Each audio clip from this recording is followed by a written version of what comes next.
Assalamualaikum warahmatullahi wabarakatuh.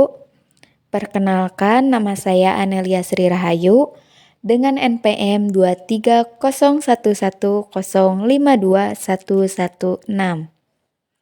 Saya dari kelas 2E PGSD FKIP Universitas 11 April Sumedang. Di sini, saya akan menampilkan sebuah video pembelajaran untuk memenuhi salah satu tugas pada mata kuliah media pembelajaran di SD yang diampu oleh Ibu Popi Anggraeni ST.MPD. Dengan materi pembahasan yaitu pola hidup atau aktivitas manusia yang menyebabkan kerusakan lingkungan. Nah, di sini ada kata lingkungan. Apa sih lingkungan hidup itu? Lingkungan hidup adalah segala sesuatu yang ada di sekitar manusia dan berhubungan timbal balik. Lingkungan hidup adalah sistem yang merupakan kesatuan ruang antara makhluk hidup dan komponen abiotik lainnya. Interaksi antar lingkungan alamiah dan sekitarnya membentuk sistem ekologi atau ekosistem. Lingkungan memegang peranan sebagai habitat bagi kehidupan makhluk hidup di muka bumi. Komponen-komponen lingkungan hidup terdiri dari dua jenis, yaitu komponen biotik dan abiotik. Apa yang dimaksud dengan komponen biotik dan abiotik?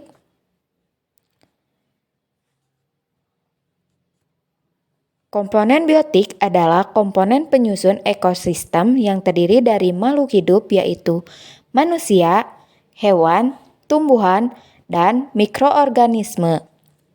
Sedangkan komponen abiotik adalah keadaan fisik dan kimia di sekitar organisme yang menjadi medium dan substrat untuk menunjang berlangsungnya kehidupan organisme tersebut. Beberapa contoh komponen abiotik adalah air, udara, cahaya matahari, tanah, topografi, dan iklim. Materi selanjutnya yaitu B. Faktor penyebab kerusakan lingkungan akibat aktivitas manusia. Coba kalian perhatikan gambar berikut. Gambar manakah yang menunjukkan lingkungan tidak seimbang? Ya, jawabannya adalah gambar B. Pada gambar B menunjukkan lingkungan yang tidak seimbang atau lingkungan yang rusak akibat perbuatan manusia. Apa saja faktor lain dari kegiatan manusia yang merusak lingkungan? Perhatikan baik-baik ya. Yang pertama yaitu faktor penyebab kerusakan lingkungan akibat aktivitas manusia, misalnya polusi udara. Sumber polusi udara bisa disebabkan karena pembakaran bahan bakar fosil, industri, kendaraan bermotor, dan lain sebagainya. Yang kedua yaitu pencemaran air. Pencemaran air juga merupakan permasalahan lingkungan yang dapat disebabkan adanya limbah industri, pembuangan sampah, dan penggunaan pestisida. Yang ketiga yaitu perusakan hutan dan ekosistem. Kedua hal ini juga merupakan permasalahan lingkungan yang mempunyai dampak terhadap lingkungan, sosial, dan ekonomi. Pola hidup manusia menuntut kegiatan manusia sangat beresiko menyebabkan perubahan dan permasalahan lingkungan. Kebutuhan akan kayu sebagai bahan bangunan menyebabkan adanya deforestasi dan penebangan liar. Untuk materi selanjutnya yaitu dampak kerusakan lingkungan akibat aktivitas manusia. Dengan kata lain, dampak sosial dan ekonomi dari permasalahan lingkungan dapat diuraikan sebagai berikut. A. Dampak sosial. 1. Kesehatan masyarakat dapat terganggu. 2. Konflik sosial dan ketidakadilan.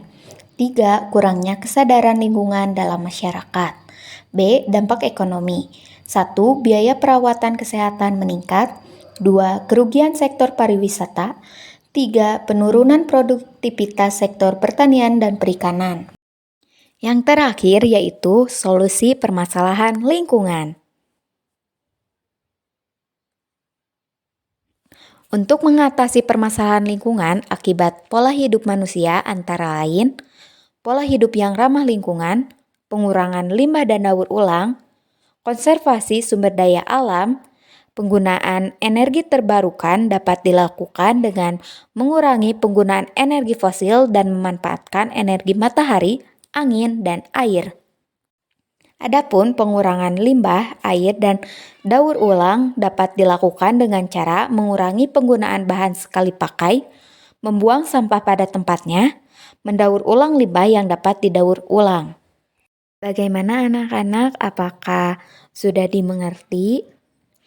Baik, cukup sekian video pembelajaran dari saya. Wassalamualaikum warahmatullahi wabarakatuh.